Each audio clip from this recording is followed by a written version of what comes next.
Welcome back to the Call Up, your go-to podcast on the future stars of Major League Baseball. I'm RM Layton. He's Jack McMullen, and today we've got pitching prospects who are struggling, and we're going to discuss kind of our concern level around those guys. We just did hitting prospects.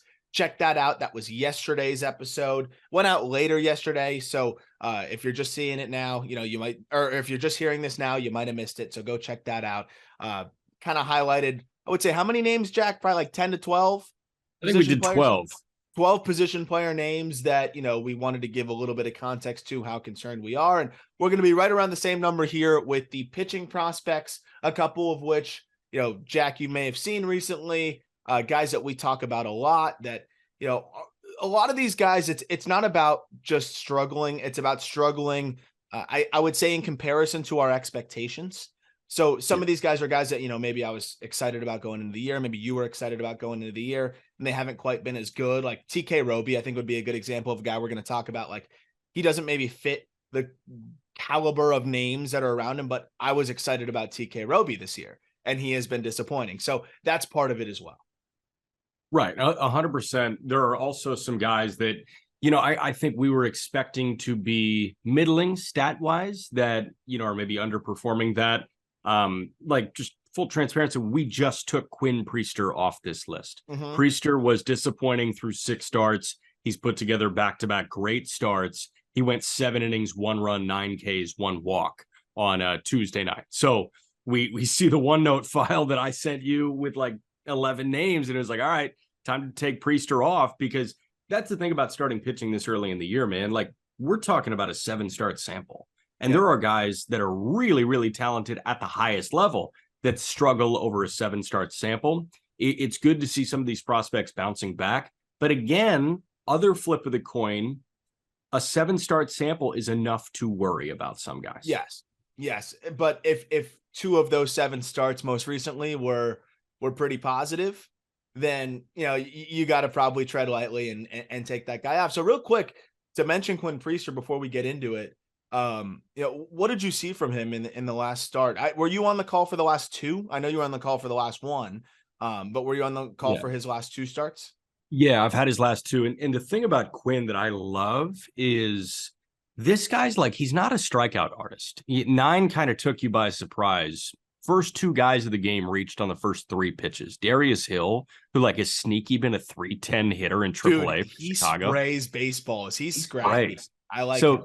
Darius Hill just jumps on a first pitch sinker to open the game. Like 6:35 first pitch at 6:35:01. That ball's scorched into right field on the ground. So you've got that. And then Jake Slaughter, who I know you love, second pitch sinker he went to go get.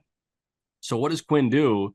Quinn's like, honestly, it felt like, fuck it. I got to get outs right now. He struck out the side in order after that to get out of that inning using almost exclusively curveball. Second inning, he strikes out the side in order. He went 6 straight punch outs, all swinging. First inning, he went pretty much all curveball. Second inning, he went pretty much all slider. And then he got into a nice mix where he was going curveball, slider, sinker. Really didn't see very many 4 seams at the end of the start. I saw him run it up to like 93. But the Priester, man, like, I think this guy is at his best when he can mix 3 pitches and he gets contact early in counts. Yeah. This guy was at 69 pitches through 6 innings, man. He was filling the strike zone. I think that's the best version of Quinn Priester. There's a lot of Cal Quantrill in him, I feel like. There is. There's a ton of that's a good major league pitcher. If you get, I know a lot of people are always hoping top 100 prospect arm, you want to see a guy like, oh, he can be an ace. But Quinn Priester's really smart. I know you've talked to him and you talk about like the makeup there. That's something that he's just been so highly touted for, the way he approaches the game, the way he just interacts with human beings, all things that are important, especially for a pitcher that maybe doesn't have the off the chart stuff. You got to mix and match. You got to be creative. You just set the scene of a way that he did that. And I think that's a lot of what he does to get out. He's also 22, so you never know. He could see an uptick later. But I think at this point, it's probably what you see is what you're going to get. But he can get outs as a back end of the rotation arm doing that. And you take that, especially if you're the Pirates right now. Then they're just trying to fill out that rotation for the next 5 years. I think Quinn Priester can easily do that, even if he is a high 3s, low 4s guy. That's still an important arm to have. Absolutely. And we always talk about, like hedging the high risk, high reward guys with some of the safer bets. Like Quinn Priester's always going to throw strikes and he's always going to mix pitches. So you've got somebody that can be meteoric like Luis Ortiz, but can also walk the world. You hedge Ortiz and Mike Burrows, who's down with TJ, with Quinn Priester. Like they've got a really nice mix of different looks coming through that organization. Absolutely. And I think if Priester strings together a handful more of good starts, he could get a look from the Pirates, not too far from now. So that is an interesting thing to monitor there. Let's get into the struggling pitching prospects. And I think, the first guy that I want to talk about is actually someone who wasn't really struggling. I just wanted to throw him in here because it's unfortunate he's going to be on the shelf. And it's a shame because he was really performing well. Kumar Rocker is going to be, out now for all of this year, part of next year. Tommy John surgery, unfortunately. And the Kumar Rocker situation with the Texas Rangers, with the Mets prior, has always been a little bit weird. We knew that there were some red flags with his arm, but when we saw Kumar come out here and just throw fuzz and look very solid, we're like, oh, maybe that was all overblown. Maybe this guy's ready to go. He was sitting mid-90s. The slider looked nasty, but he was just a little bit off in his last start, and turns out, he needs Tommy John surgery. At least there's nothing major with the shoulder. It seems like it's an elbow thing. He can come back from that. He can be fine. But this guy's going to start his career professionally now. I know he has a few games under his belt, but, really start it now coming back from the surgery at about 25 years old. Like he's going to be 24 and 2/3, as he really tries to get rolling here. They'll probably aggressively assign him, but it's a shame. I feel like this poor guy's had a roller coaster. After once being considered like the shoo-in #1 pick, he's now been selected twice in the first round, had just all of these ups and downs, and, now is another wrinkle in this Kumar Rocker story.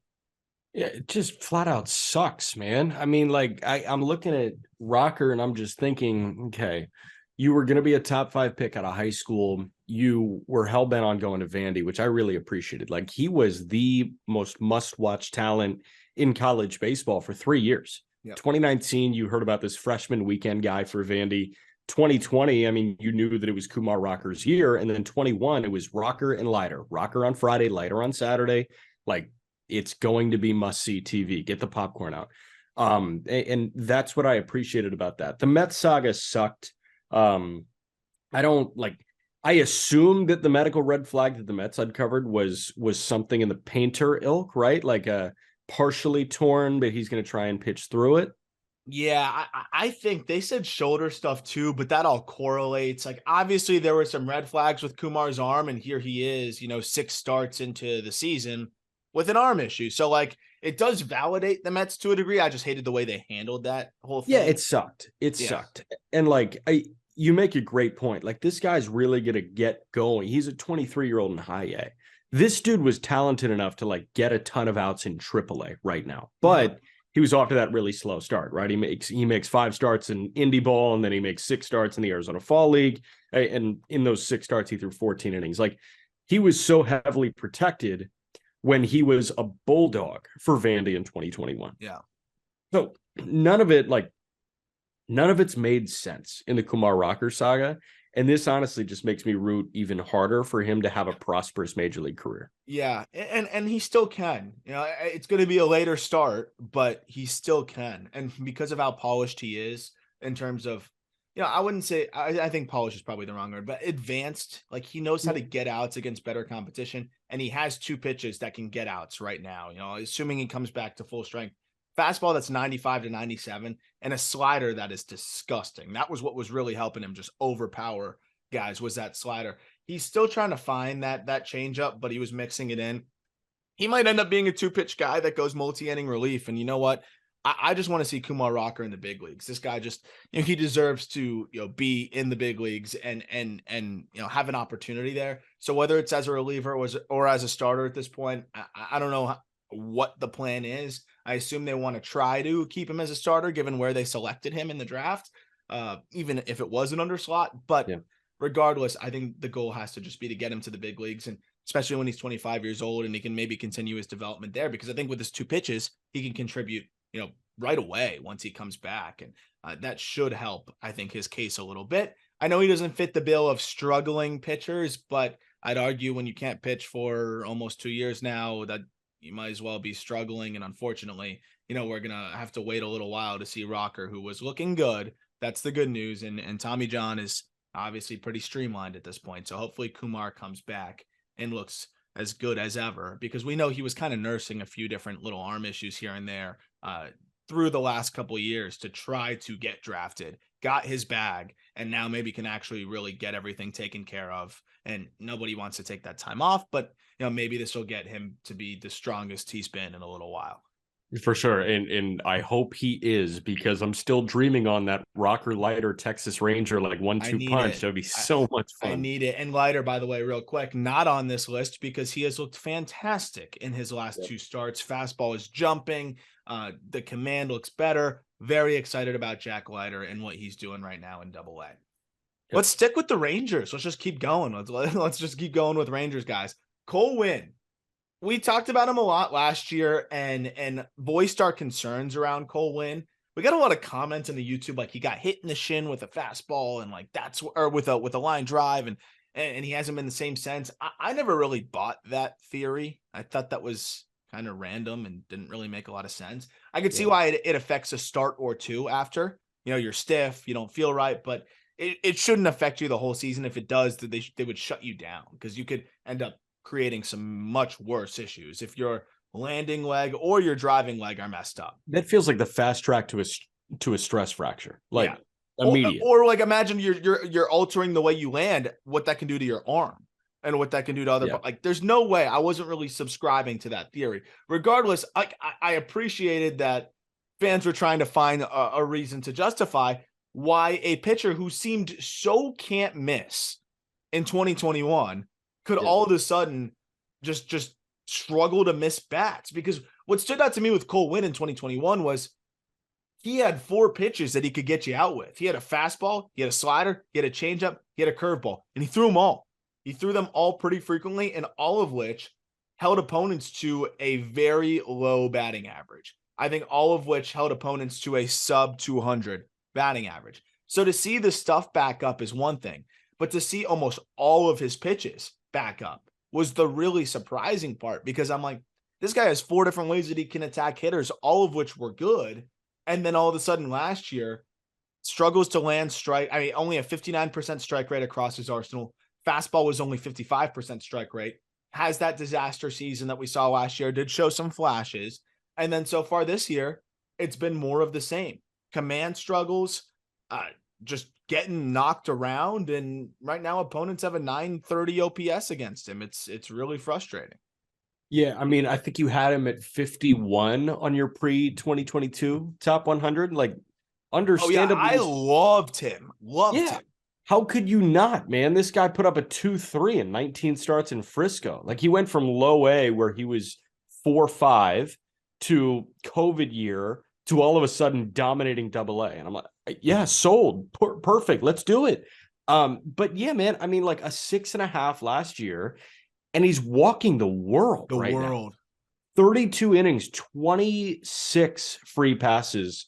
Not to mention, he's faced 160 hitters. 7 have hit homers right now. That clip is pretty high. 7 homers in 32 innings is like pretty brutal. I think he's just falling behind a lot of 2-0 counts, a lot of 3-1 counts, Yeah, so you gotta deliver a cookie, and it's getting blasted. But no, dude, I mean, those walk numbers are just egregious. And last year he was walking 6.5 per 9. This year 7.5 per 9. Like, that needs to change for him to, have this upward mobility towards the major leagues. He doesn't have one pitch in his arsenal that is over 60% strike rate. See that? Like, you cannot survive like that. You can't. And the fastball is like not bad. It's a pretty good quality fastball, but he's throwing it in the zone less than half the time. You're just not going to have success that way. We were talking about concern levels in the last episode, so we'll continue to do that. High for Cole Winn, because now we're talking about following up a year of command issues with worse command issues so far at the same level. And the last 2 starts have arguably been the worst. 2 1/3. It was and I know he's in AAA now, but he was in AAA for a lot of last year, or pretty much all of last year, right? So at Reno, 6 runs, 5 walks. Versus Oklahoma City, 4 walks, 4 runs. I know this is a league where you take the statistics with a grain of salt, but obviously this guy's not trusting his stuff whatsoever right now. And I don't really know what they should do about it. I'd almost like, if they weren't competing, I'd consider calling him up and just being like, all right, let's see what he can do at the big league level. See, like Williamson style, like we're going to talk about. But they're competing. So I don't know what the deal is with Cole Winn. He might be a change of scenery candidate. But the PCL is the worst place for a guy with command issues to pitch. I'd almost consider, would it be nuts to send him to Double to work on shit? Like, he's 23. Like, no, but are you worried about stifling his confidence? Because I'd argue getting bombed in Reno is worse for your confidence. Yeah, no, it's a lot worse. I don't know. So real quick assessment of the worry level for me, it's as high as anybody that we'll talk about, hitter or pitcher, because this happened last year and it's getting worse this year. Like, if it was great year last year, rough start to the year, it's low medium for me, especially with a pitcher. Like, I'm typically going to hedge lower. But this, I mean,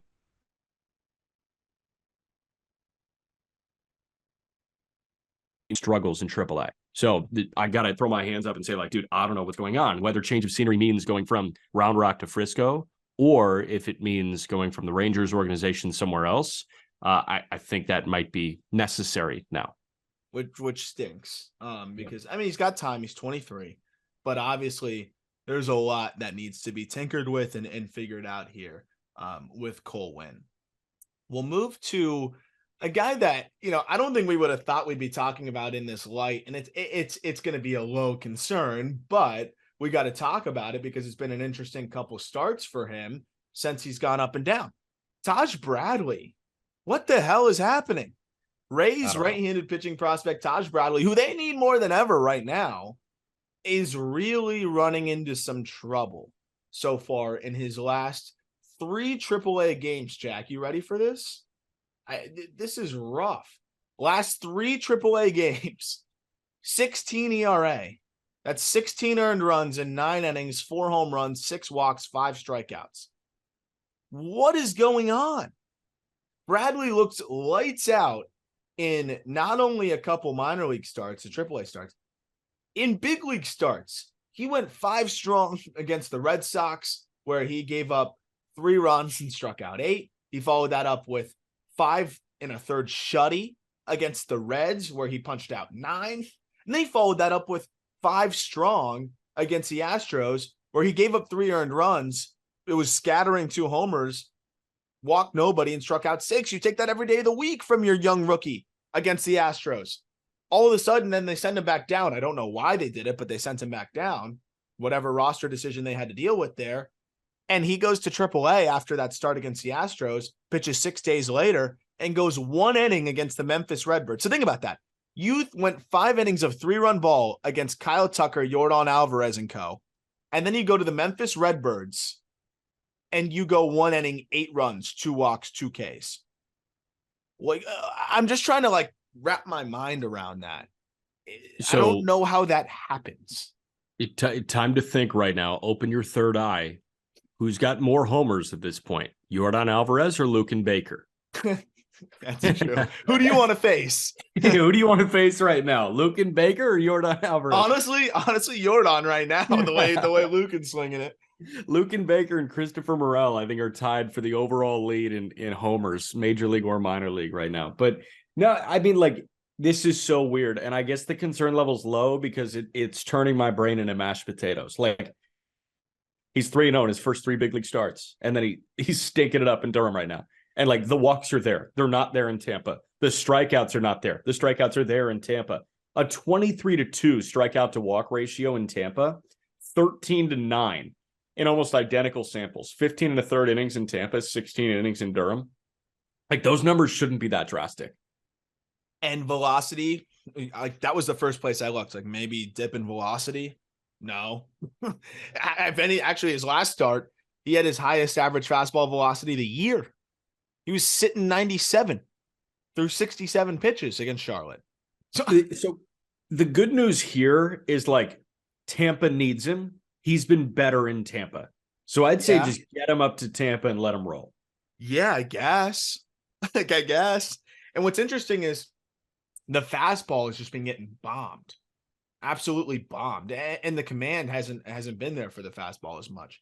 I think that's super interesting. Like the last 3 games. Remember that the fastball is like a bread and butter pitch for him. The last 3 starts, he doesn't have 1 strikeout on his fastball. So I don't know what the deal is there. I'm still putting low because a 22-year-old who's being sent back and forth from Durham to Tampa or wherever they're on the road, like that's a lot to deal with. And, then he succeeds and then gets sent back down to Triple. I'm sure he was slightly demoralized when he went back there. I maybe not. I have no idea. I'm not going to try to get inside his brain, but I'm sure he wasn't pumped about it. I can guarantee that. Doesn't mean you should give up 8 earned runs, but I think there's more things at play here. I'm just shocked because of how good he looked in the big leagues. I would. So would you put him back in Tampa now through these struggles, or would you wait for him to figure it out in Triple? No, I'd put him back in Tampa. Like, and honestly, as backwards as that sounds, like obviously something was clicking up there that isn't clicking down there. And obviously you want to turn this into as much of a meritocracy as you possibly can for the sake of the organization and for the sake of your other players. Like there are other guys in that Durham rotation that's like, Taj sucks right now. Like, why is he going up? Like, you know what I mean? So you don't want to piss everybody off, but you got to look at Taj's numbers at the big league level at this point this year. I don't know. I don't think it's a checked out thing. No, I don't think it's a checked out thing, but not at all. Like, I don't think it is. But there are some guys that I think are a bit more seasoned than Taj Bradley with more major league service that will come down to Triple, be checked out, and the numbers are worse in Triple than they are at the major league level. It's not a checked out thing at all with a guy that only has 15 innings of Major League Baseball under his belt. Especially when he knew he was going to be back. Like he knew he was going to be back in the big leagues. Maybe he's pressing a little bit. I don't know. I bet he's pressing. I bet he sees Springs go down and he doesn't go up. I bet he sees Rasmussen go down and he doesn't go up. So I think he's like, well, I got to show him. Like I got to throw 7 no-hit innings to get back up. And when you go out there trying to throw 7 no-hit innings, I feel like that's when shit kind of hits the fan. Well, like Taj is best when he pitches loose. Yeah, I mean he's an athlete, and so this is a guy though, dude. Like I am lasered in on his next start, which I believe would be today as we're recording this because he last pitched the 11th.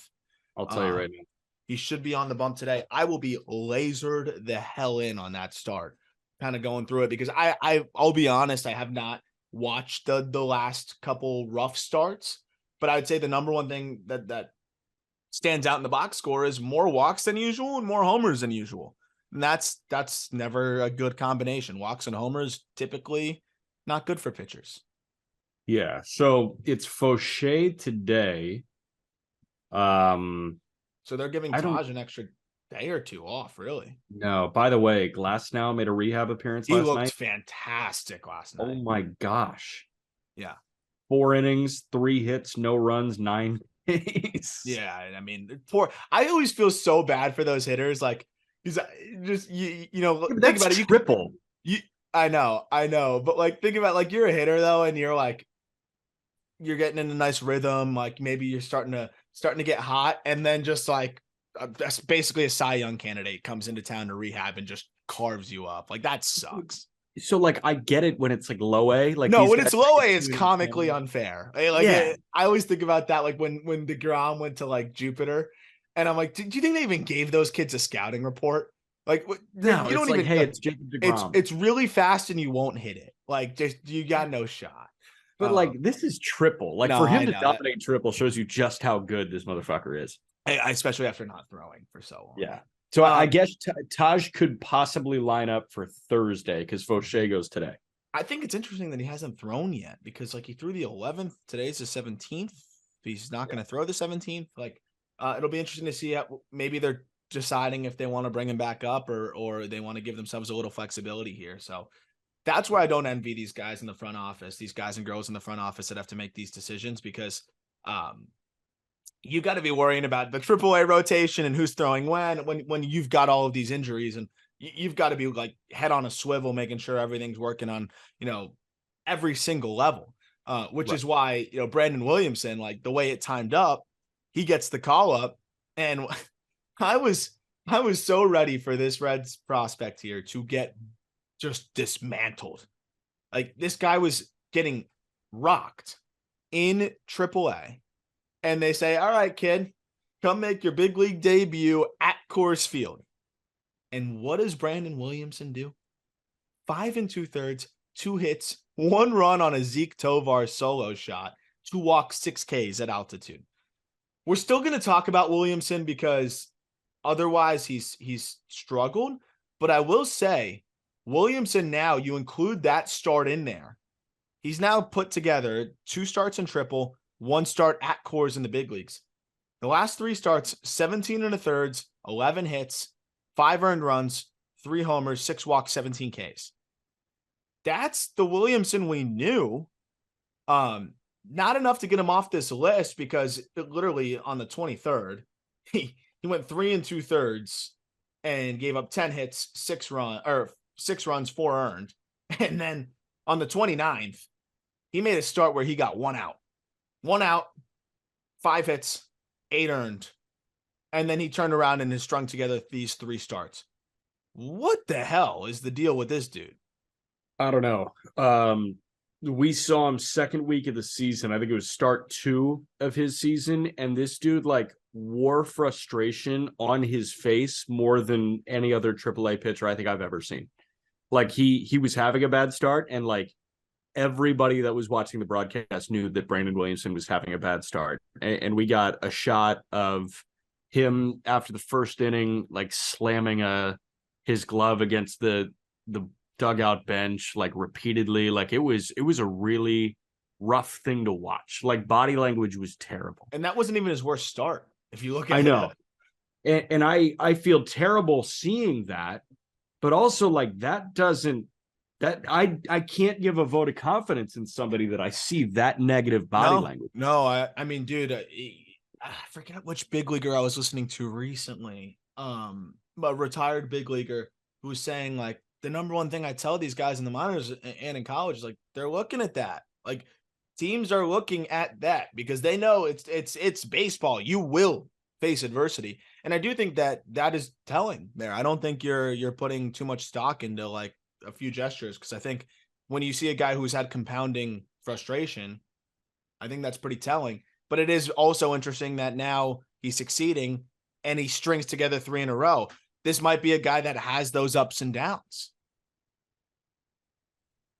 Yeah, I mean, that's honestly a question that like I would want to ask Brandon Williamson, or I would want to ask somebody on that Louisville staff, like, hey, what clicked? Did somebody have a heart-to-heart with him? Like, did you sit down and like face the noise? Like what was the deal here? And I think they probably had that conversation with him. I mean, like this guy, there were outings where it felt like he could not throw a strike. And when he was, finding the zone, it was middle, and it was being teed off on. 7 homers against him in 34 innings. So in Louisville, like it just wasn't great, but these numbers are palatable because of what he's done in his last 3 starts. And you mentioned one of which was his major league debut. So hopefully this is all the confidence he needs. This guy was a top 100 prospect. I was as high on him as I would say at least I was. I don't know if you were fully subscribing to everything I was trying to sell there, but I would say I was probably the high guy on him. Like I don't know if anybody had him ranked higher. So, like I was looking at the arsenal. He was getting outs with the fastball, the slider. Also, the fastball was up to like 19 inches of induced. That after the sticky stuff crackdown, that wasn't as much as of the case. I don't know what it was that, had that fastball quality diminish.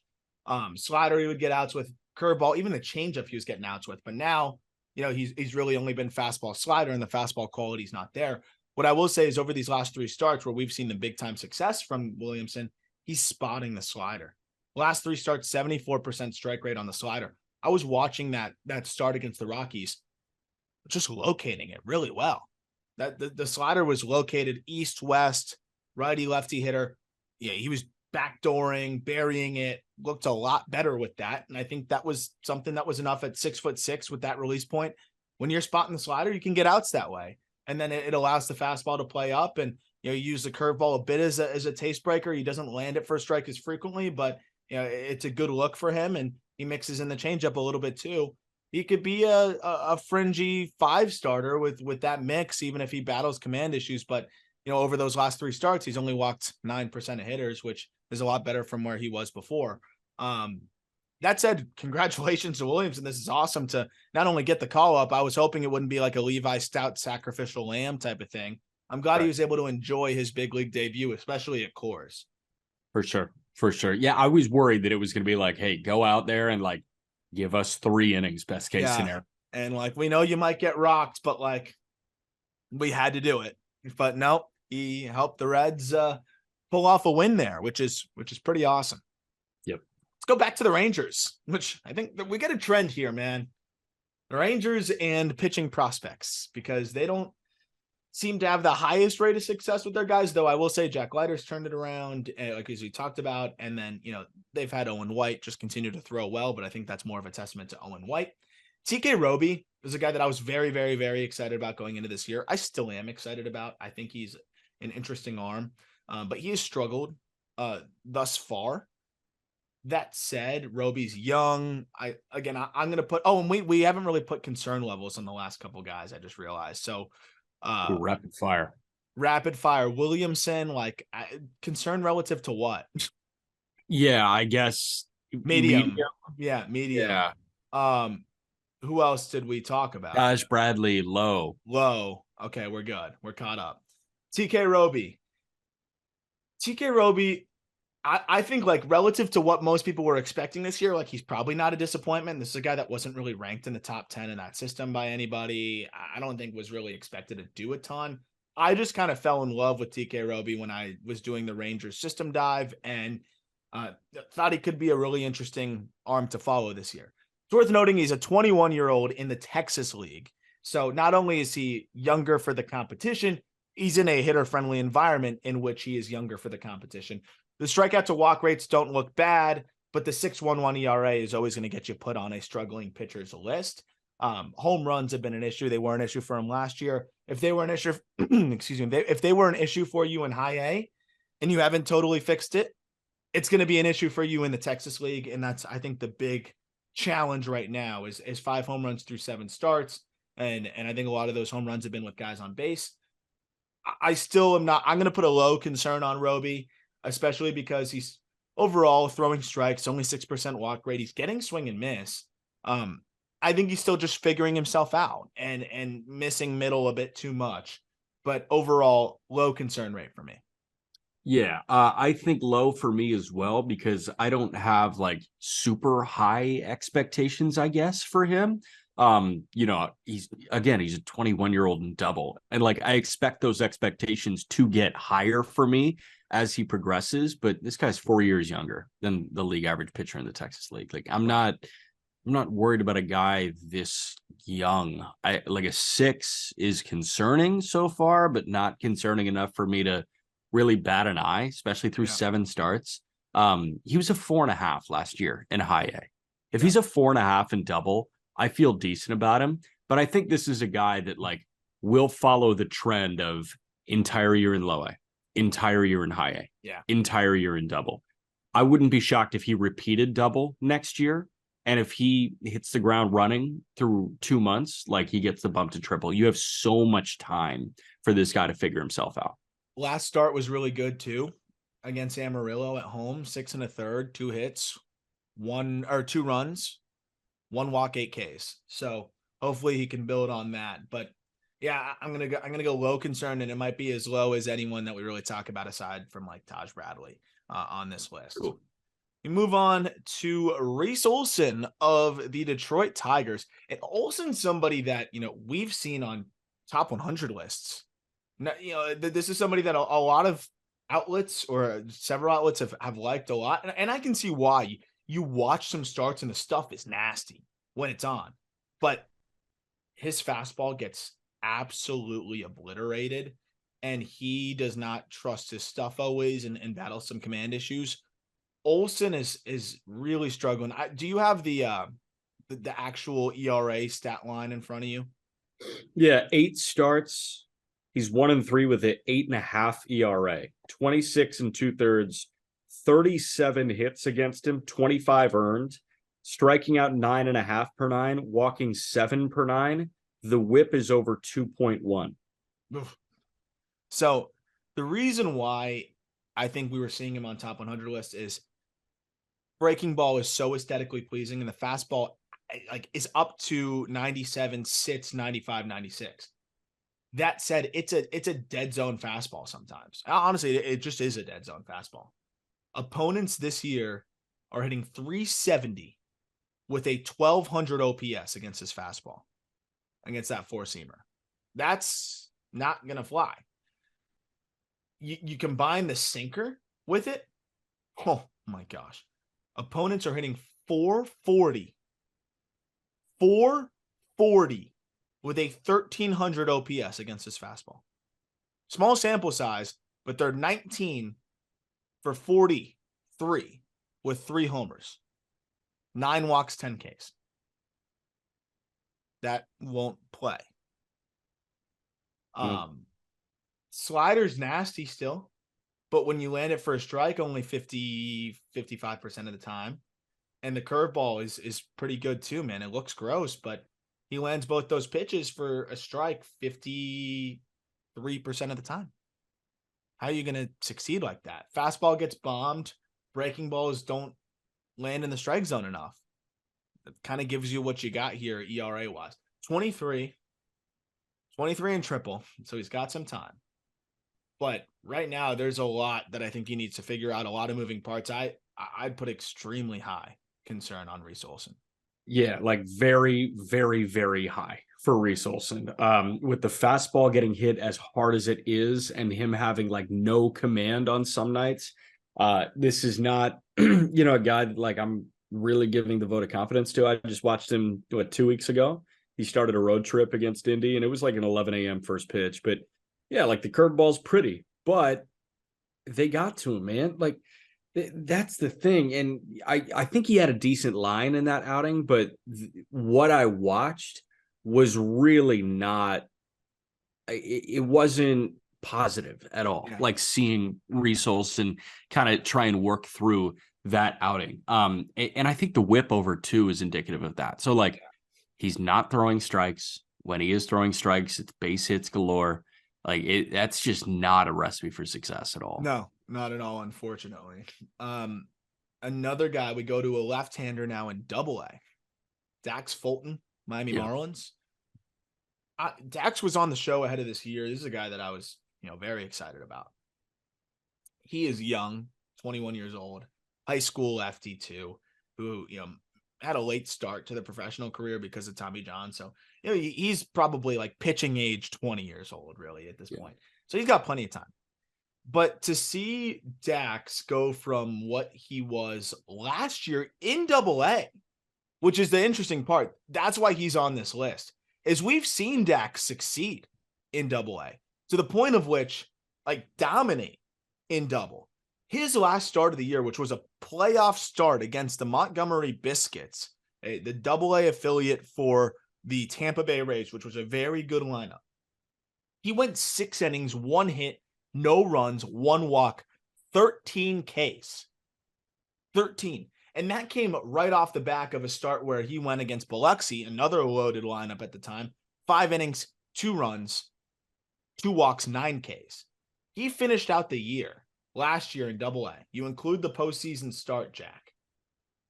He was 2.05 ERA, 1.54 FIP, 22 innings, 38 Ks, 5 walks to close out the year. A .97 opponent batting average, a 56% ground ball rate, a 49% K rate. Dax Fulton, after what he showed to finish the year on that Double-A promotion, I think was on a fast track to top 100 prospect and one of the best pitchers in this system. Now he's struggling. He seems to be showing signs of life. The last couple starts have been really solid from him, but it was just very surprising to see these struggles from him, given what we know from Dax and what we saw from him at the end of the year. Yeah. No, I mean, I want to say low. What are you seeing from him? Because I know that you're watching a ton of Dax Yeah. Fulton start so far Yeah. this year. But yeah, like I was fully bought in this offseason when I did, my dive when you were like, Dax Fulton's legit, man. Like I went in and I loved what I saw, especially because this is a massive human being as a lefty. Smart kid. 6'7", Smart kid. 235, uses the frame well. Oh, 100%. It's low effort. It's very Yeah. low effort delivery. And his fastball's up a tick this year. So can I tell you what it feels like? What? Kyle Muller. And like I know that Muller's had a really rough start to his A's tenure, but there's a reason that Muller was a hot commodity in that trade. Like Muller and Esteori were like the two main pieces that went back to Oakland in that deal. Dax is almost like, the Kyle Muller build where it's super low effort, really coordinated, athletic, big man left-hander. Yeah, and that's why I liked him. I'm like, this guy's gonna, really fly through. He's got the breaking ball that he can just dominate hitters with. I don't want to make an excuse, but this is the first guy we've talked about in the Southern League, and we assume that the Southern League baseball helps everybody. But if your fastball is doing something you're not accustomed to, which is what I see from Dax, like Dax did not have command issues like this with the fastball last year. He had an 8% walk rate last year. His walk rate's up to 13% this year. We've seen hit by pitches jump this year with the Southern League baseball. We've seen walk rates for certain pitchers rise. His fastball shape has totally changed. Do you feel like there's a possibility of the ball just not doing what he's accustomed to? He's a pretty cerebral pitcher too. If you go listen to that interview we did with Dax, like he's very in tune with what he's got going on. And the fastball shape is totally different. 18 inches of vert this year, 4.5 of horizontal. Last year, he had an outlier fastball shape, 11 inches of vert, 1 inch of horizontal. It was like this weird, like hard to pick up fastball. Now it's just like a traditional rider, which is great if you understand what's going on. And I think he had to recalibrate and figure out, okay, now my fastball is this riding fastball. I got to command this more because the last one would have fit more into the bucket of almost a two-seamer. So right. I think it's almost just like my fastball is doing different stuff now. I got to figure it out because which to me almost makes it a low concern with Dax, especially with the last couple of starts that he's had. Yeah. So I'm like, I have no idea what goes on with the baseballs, but my traditional thinking would be, and it's not even traditional. It's like simplified thinking, I guess, would be riding four-seamers turn into rocket ships with this new baseball, and sinkers and two-seamers get a little bit more dead zoney. Yeah. I'm not sure like if that actually makes sense, but I feel like he got a little bit more dead zoney. And he's got, a riding fastball, which guys can hit now. Like guys can hit four-seam fastballs that ride. So my thing was he didn't have a rider beforehand, so it's not a rocket ship right now. Yeah, and I think what we're seeing now, though, is like, okay, let me use this to my favor. Like now I've got a fastball with 18, 19 inches of vert. Let me start it at the top of the zone and get strikes that way. I think it was just doing things that he wasn't used to. So probably as low as anybody on this list in terms of concern for me would be Dax Fulton. You look at the last two starts specifically, 9 punchies against Birmingham, where he gave up 3 earned runs, 1 walk. Start before that against Mississippi, though that is a bad lineup. I would say one of the worst lineups in the minor leagues. Braves AA affiliate, 5 innings, 1 hit. He did walk 4, but he struck out 8 and did not allow any runs. That's another guy that I'm very interested to see his next start, but I'll go low concern level for Dax Fulton. Next, we've got Dylan. Yeah, oh, sorry. Go ahead. What's yours? No, I was just going to say I'm going to go low as well. Yeah, I thought we already had you penciled down there. Sorry to cut you off. No, you're good. Now to the big leagues, or back and forth, I should say, because now he's in triple. But Dylan Dodd, this is a weird one. We were like, Schuster, Dodd, who's going to win the job? They both end up making it because of injuries, and then they both end up in the minors, and now Dodd is in triple. Schuster gets the bump up, and Dodd has given up a lot of home runs. He's made back-to-back starts against the same team, which stinks. And I think that's part of it. But 2 straight starts against Nashville. He went 3 1/3 and 5 innings. So in those 8 1/3 innings, 16 hits, 5 homers, 12 earned runs, 10 Ks, 2 walks. Dodd struggling in triple. He struggled in the big leagues. But he did show a couple flashes, but overall struggled. And yeah, he just doesn't quite look as good as he looked in spring. That happens. Can I just say that, like, beware of AJ Smith-Shawver and what they're Mm-hmm. doing here. Mm-hmm. And what the example that I would point to is Dylan Dodd. Because Dodd carved his way, high A, double, triple last year. He broke camp with Atlanta. But then he tapered off. And now, like, you don't want Dodd to be damaged goods. You still totally factor him in. But dude, like, he hasn't thrown well at either level. He's His given up first big league start was great. 25 extra base hits. Yeah, I mean, like, maybe he wasn't ready. And I know that he's 25 years old for sure. Like, he's a big league age. But like, this guy, I mean, like, you fast tracked him, man. This is the worry when you fast track somebody. And they needed They to. took it a We little wanted him bit. to. Oh, sorry to cut you off. Yes. No. We wanted him to, but they took it a little bit slower with Schuster. Schuster was a little bit, he fit the mold of a guy that can be fast tracked a little bit better than Dodd did. And this is why I worry about Smith-Shawver, because you run into a Dodd situation where it's succeed, bump, succeed, bump, succeed, bump. And that's what they're doing with Shawver too. Dude, already in triple. Yeah, I thought that was a little crazy. I thought double was crazy. Mm-hmm. I thought that, like, not in a bad way. I was like, oh wow, they're being aggressive here, and now they're sending him to triple. I think this is a system that now, I think that shows their concern level with Dodd. So I'd put high, or at least high medium. I'll go medium. Yeah, I'll go a high medium. The way that they're fast tracking Shawver is like, so the way that they're Smith-Shawver, the way that they're fast tracking him, I think shows that, like, hey, we don't have a lot of confidence in our guys that are currently in the upper levels. He's teammates now with Dodd at 20 years old. He just turned 20. Yeah. So yeah, it's interesting. What stands out to me though, the command is good. So it might just be a stuff issue, which that you can't really overcome that too much. It's a 92-mile-an-hour fastball. It's a slider that's pretty good. He commands that really well. I think that's his best pitch. And then a changeup that's all right. He needs the slider and the changeup to really be there, to get out. And I think the last couple starts, they haven't been there as much. He's leaned on the fastball more than he's wanted to, and it's just gotten hit hard. So I still think that there's a world where Dodd can be that 5-starter for them. So I'll lean closer to medium.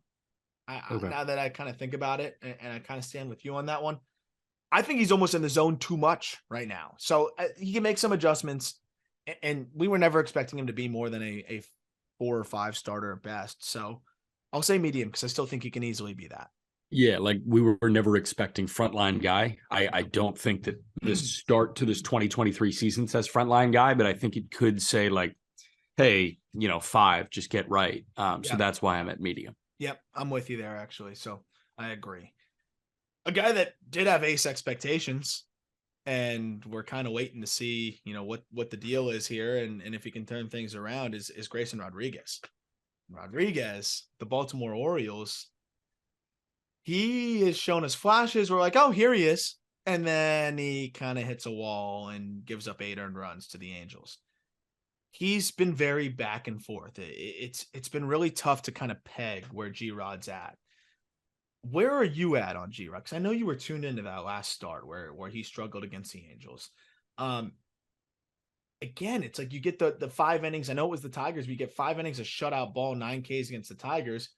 Even get a start against the Rays where, like, yeah, he wasn't dazzling, but he gave you 5 2/3, a 2-run ball, and you're like, okay, this will work. And then he gets blown up in that last start. I'm seeing a guy that just doesn't quite have the command right now. And that's common with young pitchers with great stuff. But, I think we're kind of expecting Grayson to, not have command issues at all because he's Grayson Rodriguez. And, maybe that was unfair to him. Yeah, the 2 numbers that jump out to me, opponents are hitting 309 against him in his first 8 major league starts, and he's allowed 9 homers through his first 8 major league starts. Those numbers are not what I was expecting from Grayson Rodriguez at all. I was expecting, okay, maybe this guy nibbles, maybe the walk numbers are a bit higher than you would expect, and the walk numbers are a bit higher than you would expect. The strikeouts are there, though. The thing that jumps out to me is like, guys are hitting Grayson Rodriguez. And what we saw from Grayson Rodriguez in the minor leagues was not guys hitting him. Like, as simple analysis as you can find there. But this guy was one of the better minor league pitchers that we've got in recent memory. And that's why, even after missing pretty much an entire year with that lat issue last year, he was so high. He was the top pitching prospect of the game, or at least one of the top 2 or 3. He was so freaking good. And now I think we're seeing the first moment where he's not so freaking good. The beauty of the Orioles is they have the best farm system in baseball. G-Rod struggling. Gunnar Henderson gotten off to a really slow start in his first full season. But they've got other guys that are really helping them. And I think they can almost take the stress off of Grayson Rodriguez and Gunnar Henderson. My concern level, I'd say, is low for G-Rod, because I think he's going to bounce back and he's going to get comfortable. But I see a really uncomfortable version of Grayson Rodriguez. And I'm yelling at the TV like, dude, you're so freaking good. Don't be uncomfortable. Yeah. I think it's a level of falling behind in counts, and hitters are just sitting on the fastball. You look at the curveball, he's thrown, in the big league so far, he's about opponents hitting 309. He's thrown 57 curveballs so far, only 32 for a strike. That's not going to play. He's thrown 114 sliders, only 63 for a strike. That's not going to play. When you have those 2 breaking balls, which are great pitches for him, not landing for strikes, guys are sitting fastball. The changeup's been good. We know the changeup's fantastic. You texted like he threw a vomit-inducing one last game. That's his best pitch. But you can't be a fastball changeup guy. Like, that's not how G-Rod is built. And that's not, he's just not, his fastball is good. It's not good enough to just be that fastball and one out pitch guy. Yep. He's built on a deep arsenal that can just carve guys up. And right now he's just not, he doesn't have the whole arsenal. I think he'll get there. And I think the days that we do see him have the whole arsenal, he gets outs. So he'll get there. I think he'll be all right. I'm going to go low concern, but you talk about Gunnar being able to relax. I think Gunnar can. They kind of need Grayson to get outs for them. And I think he knows that.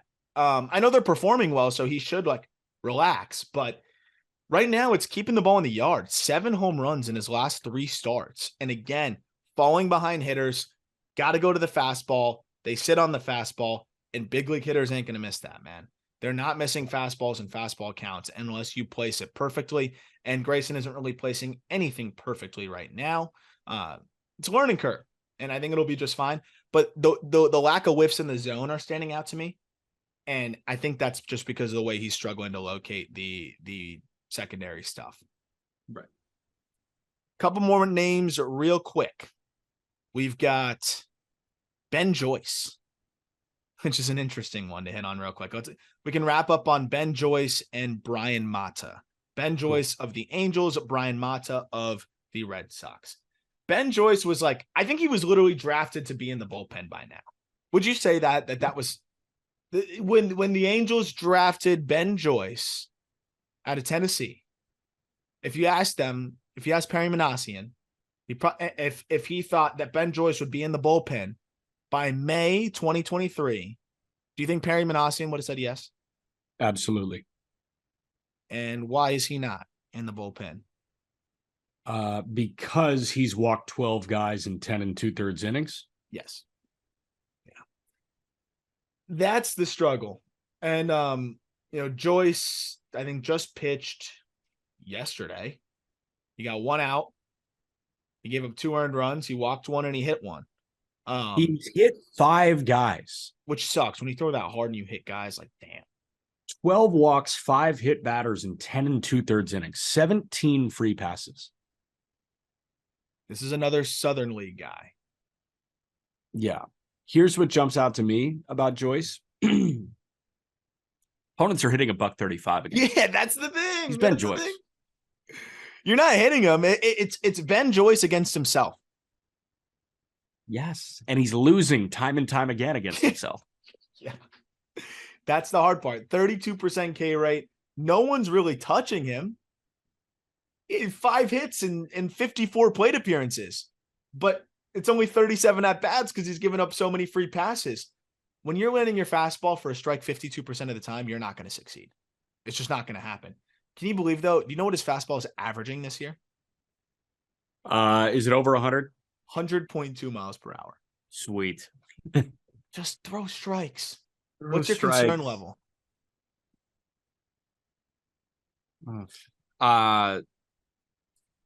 Medium? Medium? Like low medium? He just has to be a reliever. Just be a reliever. That's the thing, like, man, just don't come in, like, don't be Burl Caraway. Yeah. As terrible as that sounds, but like, just don't walk 17 guys per 9. I'm not too worried about it because last year he was in double. In 13 innings, he walked 4. This year in double, he's walked 12 and hit 5. I don't know what's going on. It might be the baseball. So my thing, honestly, he's stinking it up. Send him to Salt Lake and see what goes on just to see what happens, man. Get him away from that goddamn baseball. Yeah, again, hit by pitches are up. Like, it is weird. And when you rip the ball like Ben Joyce does, like, maybe this is a little bit weird for him. The percentage of his fastballs that are nowhere near the zone is what really stands out to me. And I think it could be the literal grip of the baseball. So yeah, get him out of there. Yeah, I think free Ben Joyce. I think he'll be better. I'm gonna go medium just because like he's literally not throwing any strikes whatsoever. But like anybody else, I think it would be high. He doesn't even need it. He doesn't even need to have a feel for a slider that much. He could throw the fastball. He could say, "Here it comes," and still blow guys away. So it's an easy recipe, relatively speaking, to getting back, and I think that's why it's just a medium for me. Well, excuse me. Last name, Brian Mata of the Red Sox, a guy that if you listen to the podcast, I was excited about. Thought this might be the year of Brian Mata. It is not so far. Mata's got great stuff. Has battled injury issues, through the last few years. He's 24 years old. He's in triple. Do you have the numbers in front of you, like the ERA numbers? I have the strike rates and all of that good stuff. 7 starts, a 5.6 ERA, 25 and 2/3 innings. Opponents are hitting .263, but in 25 and 2/3 innings, struck out 26. He's walked 27. Oh, don't like that. Nope. That is not gonna at fly. all. That is not going to fly, which is crazy because his arsenal kind of points towards not being that guy. Like, he gets a lot of ground balls. You think he has a lot of different offerings that he can go after you with. He's got this sinker. He's got the 4-seamer. The sinker I actually like better than the 4-seamer, but he doesn't use it as much. And the 4-seamer gets hit harder. And I think he's got to figure out the pitch usage. But when you're landing, he's another guy that other than the sinker, none of his arsenal is even remotely close to a 60% strike rate. You're just not going to succeed that way. Just turned 24. Still think that there's hope here. But with the command issues this bad, is it medium or high? High, because I mean 27 walks in 25 innings. What? Yeah, I was not expecting that.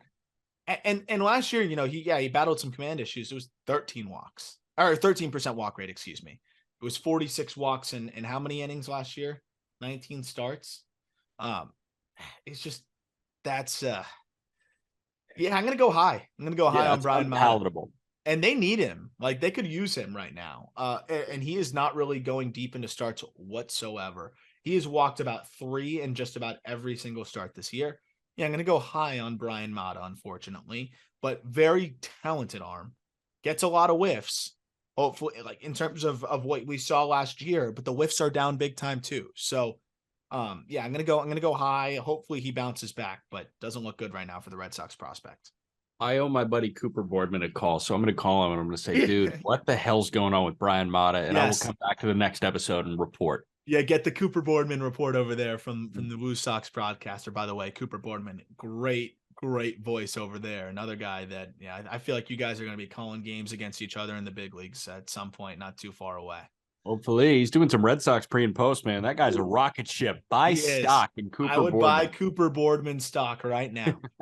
All right, that'll do it for this episode. I hope you enjoyed it. I hope we gave you some solace, maybe in some of your favorite struggling pitching prospects, and maybe kind of prepared you for the worst with some of the other ones. But of course, we always hope to be wrong on the guys that we're concerned about. Jack, any final thoughts as we wrap this up? Colt Keith went 6 for 6 and hit for the damn cycle last night, which is insane. Jefferson Caro, 3 bombs yesterday. Boom. Do the mellow 3 to the dome. Mellow 3 bombs. That fired me up. I'm all in on the Caro train. Yeah, 100%, man. Ben Brown looked really human. Andy Rodriguez, 110-mile-an-hour homer down the right field line against Ben Brown in the first inning. Yeah, 110. It was a line drive. I mean, dude, Pirates have a catching decision to make. Ben Brown looked human, which was unfortunate because I wanted him to look like a pitching robot the first time I caught him live. He did not, but I see the promise there. Yep. I get Killian today. I'll report back on these iCubs. Yeah. Yay. Enjoy. All right, thank you, everybody. We will talk to you about prospects later this week.